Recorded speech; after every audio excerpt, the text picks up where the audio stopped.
और इधर संजय सिंह के जेल से निकलने के बाद जश्न मनाने पर बीजेपी ने पलटवार किया है। बीजेपी ने कहा है कि इससे आम आदमी पार्टी की सोच क्या है ये साफ नजर आता है।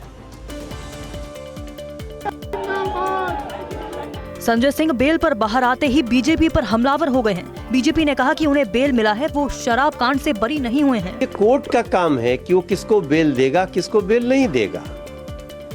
तो अब तो बेल मिल गई उनको, हालांकि मिली बेल है, वो शराब घोटाले से रिहा नहीं हुए हैं, लेकिन उत्सव ऐसा मना रहे हैं लोग जैसे लगता है कि पूरे शराब कांड से बरी हो गए। बीजेपी ने कहा कि भ्रष्टाचारी पार्टी के एक नेता अगर जमानत पर बाहर आते हैं और पार्टी उसका जश्न मनाती है तो उसकी सोच का पता चलता है। भ्रष्टाचारी पार्टी के एक नेता अगर जमानत पे बाहर आते हैं और उसको वो सेलिब्रेट करते हैं तो उस पार्टी की सोच पता चलती है। जमानत से बाहर आना अपराध मुक्त होना नहीं है। जमानत मिलती है तो जमानत खत्म भी होती है। उस आरोपी या अपराधी को उसकी नियमों का पालन करना पड़ता है। तो संजय सिंह तिहाड़ जेल से बाहर तो आ गए, लेकिन सुप्रीम कोर्ट ने कुछ शर्तों के साथ संजय सिंह को जमानत दी है। आप देखिए खबर।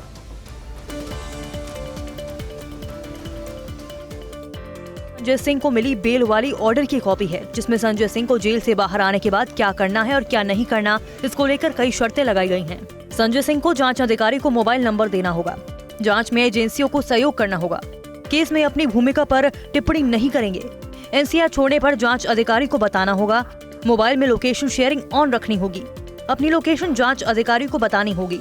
संजय सिंह को पासपोर्ट सरेंडर करने को कहा गया है।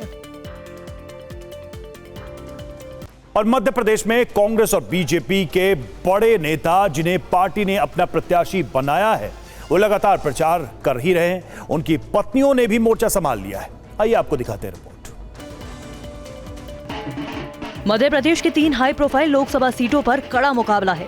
ज्योतिरादित्य सिंधिया की पत्नी प्रियदर्शनी राजे सिंधिया गुना में अपने पति को जिताने के लिए सड़क पर उतर चुकी हैं। प्रियदर्शनी राजे को अपने बीच देखकर महिलाएं खुशी से झूम उठती हैं। विदिशा से चुनावी मैदान में खड़े शिवराज सिंह की पत्नी साधना सिंह भी गांव-गांव प्रचार कर रही हैं। लाडली बहनों से भैया के लिए वोट मांग रही हैं। उन्होंने लाडली लक्ष्मी, लाडली बहना जैसी योजना बनाई है। हमारे इस गांव में कितनी लाडली बहना है अपने भैया की, ये बताइए मुझे।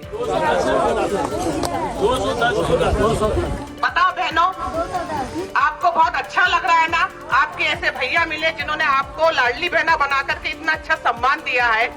मध्य प्रदेश में इस बार सबसे ज्यादा छिंदवाड़ा को लेकर चर्चा है। नकुलनाथ की पत्नी प्रियानाथ अपने पति के लिए ताबड़तोड़ प्रचार कर रही हैं। हम एक नई क्रांति के साथ आगे बढ़ेंगे।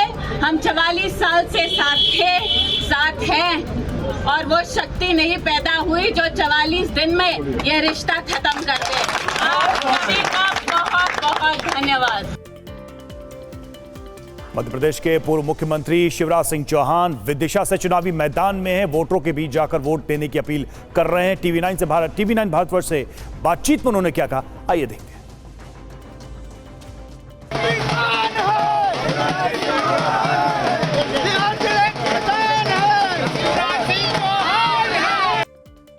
विदिशा से 5 बार सांसद, 6 बार विधायक और मध्य प्रदेश के 4 बार मुख्यमंत्री रहे शिवराज सिंह चौहान चुनावी मैदान में उतर चुके हैं। शिवराज सिंह ने चुनाव अभियान की शुरुआत पौधे लगाकर की।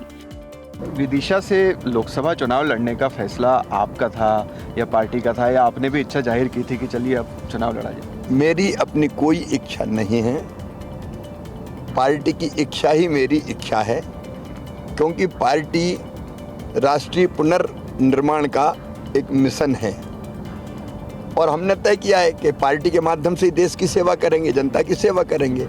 तो पार्टी जो काम कर देती, तय कर देती है, उसको पूरी प्रामाणिकता और मेहनत से करना ये हमारा परम कर्तव्य है। यही मान के पार्टी ने जो फैसला किया उसके अनुरूप हम लोग काम करते हैं। मैं ऐसे ही कार्य करता हूँ। शिवराज सिंह चौहान लाडली बहनों के बीच पहुंचे और उनसे बातचीत की और आशीर्वाद लिया। कन्नौज इलाके में लाडली बहनों ने शिवराज सिंह को चंदा भी दिया।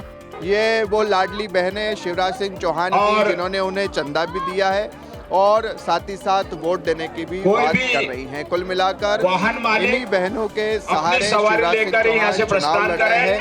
विधानसभा चुनाव में इसका असर तो खूब दिखाई दिया, अब लग रहा है कि लोकसभा चुनाव में भी इसका असर जमकर दिखाई देने वाला है। और दिल्ली में आज बीजेपी मैनिफेस्टो कमेटी बैठक होगी। राजनाथ सिंह की अध्यक्षता में यह दूसरी बैठक होगी। प्रधानमंत्री नरेंद्र मोदी ने लोकसभा चुनाव में 400 प्लस सीटें जीतने का नारा दिया है। ऐसे में बीजेपी घोषणा पत्र भी लोक लुभावन ही होगा। पार्टी घोषणा पत्र में युवा, किसान और महिलाओं पर विशेष ख्याल रखेगी। राजनाथ सिंह की अध्यक्षता में बनी 27 सदस्यीय घोषणा समिति की आज दूसरी बैठक होने वाली है। सूत्रों के मुताबिक बीजेपी 19 अप्रैल को पहले चरण के मतदान से पहले संकल्प पत्र जारी कर सकती है। सूत्रों से संकल्प पत्र से जुड़ी कई जानकारियां सामने आई हैं, जिसके मुताबिक बीजेपी के संकल्प पत्र की थीम मोदी की गारंटी और 2047 तक विकसित भारत होगी। संकल्प पत्र में ज्ञान पर फोकस किया जाएगा। ज्ञान का अर्थ गरीब, युवा, अन्नदाता और नारी शक्ति से है। बीजेपी अपने संकल्प पत्र में इन 4 वर्गों के लिए कई महत्वपूर्ण वादे कर सकती है।